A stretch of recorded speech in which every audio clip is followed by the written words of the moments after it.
Good morning. Wednesday, May 20th. Beautiful day down here, but it's just way too windy to be outside, so you guys get to see my garage. So we got a pull workout for you today. It's going to be two parts. Part number one is going to be 5 rounds. You're going to do 3 movements, and you're just going to continuously go through the movements and get those 5 rounds done as quickly as possible. There won't be any defined rest period, but you're definitely going to need to take a break here and there, particularly because your lats are going to get nice. You're going to get a nice burn in your lats, and then also your lower back. You might start to feel a bunch of fatigue in there. So the 3 movements that we're going to do, I'm just going to demonstrate everything with dumbbells today to make it easy for me. Sorry, but use whatever you've been using: dumbbells, kettlebells, some odd object.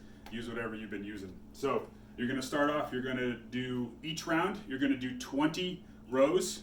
So I'm going to take my whatever it is.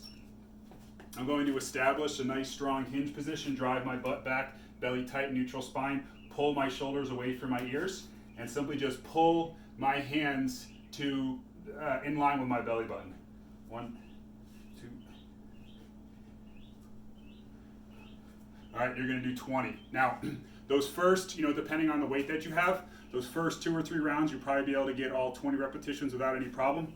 As you get into rounds 4 and 5, you're probably gonna, that fatigue is gonna start to build up in your back and in your lats and stuff, and you'll know that you need to take a break because you'll be going along just fine, and then all of a sudden you'll start to feel your shoulders shrug as you're rowing. Okay, once you start to feel those shoulders shrug as you're performing those rows, right? I need to put the weights down. I need to rest a second. I need to let my back just rest for 15 seconds, 10 seconds or so, and then I can resume and I can finish those repetitions, right? We want all of our repetitions to be as clean and as pretty as possible.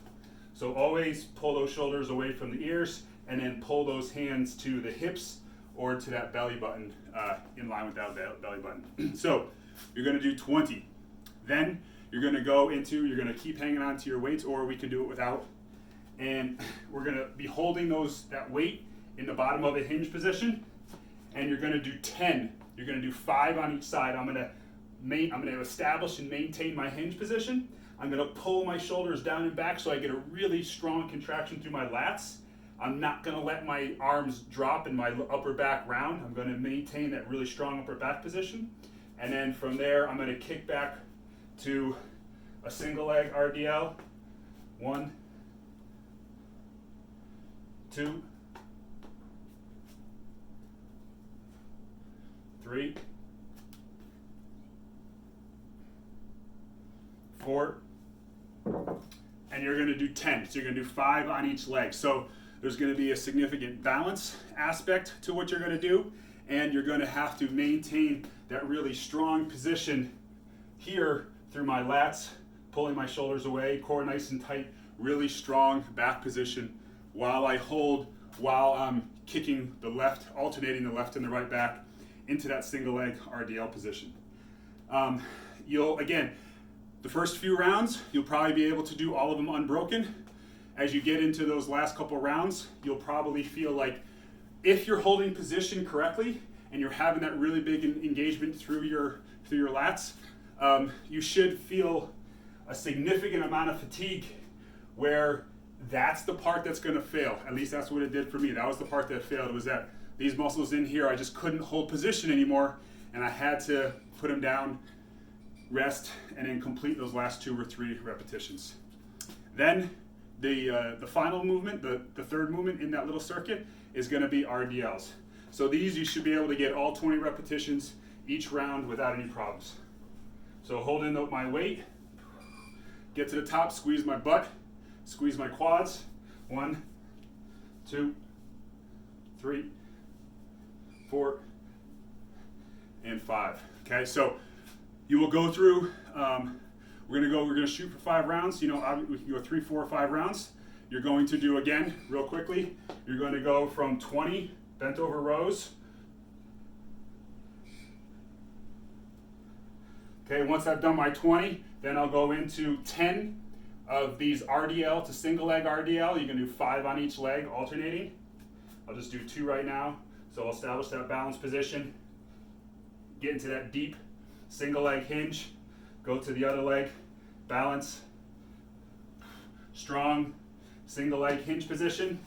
And then once I've done 10, 5 on each leg, then I'll go 1, 2, 3, 4, and 5. But again, you're gonna do 20 of those. On those RDL to single leg RDL, we can do it without weight. I can do it with balance. I can hang on to something, onto a wall, onto a chair, whatever the case might be.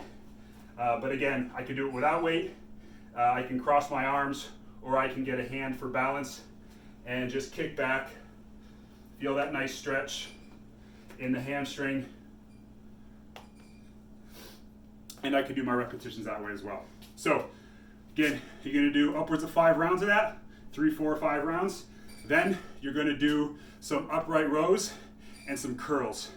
So these, everybody's gonna do 5 rounds. You will do, and these you just wanna go through as quickly as you can. So you're gonna do 15 upright rows, okay? Once I've done my 15 upright rows, then I'm gonna do 15 curls. Once you've done your 15 curls, then you go back to the upright rows and you're gonna do 12. All right, then 12 curls, then 10 of each, 8 of each, and then finally 6 of each to do 5 rounds with descending repetitions. So you're not gonna need a lot of weight. You may, as you get down to the 8s and the 6s, maybe you can go up a little bit in weight, but again, this upright row and this curl portion, 15 of each, 12 of each, 10 of each, 8 of each, and 6 of each, trying to do it as unbroken as possible just to get a nice pump and a nice burn in your shoulders and in your biceps. So there you go, pull workout for you. Get after it, have fun, and I'll see you guys tomorrow.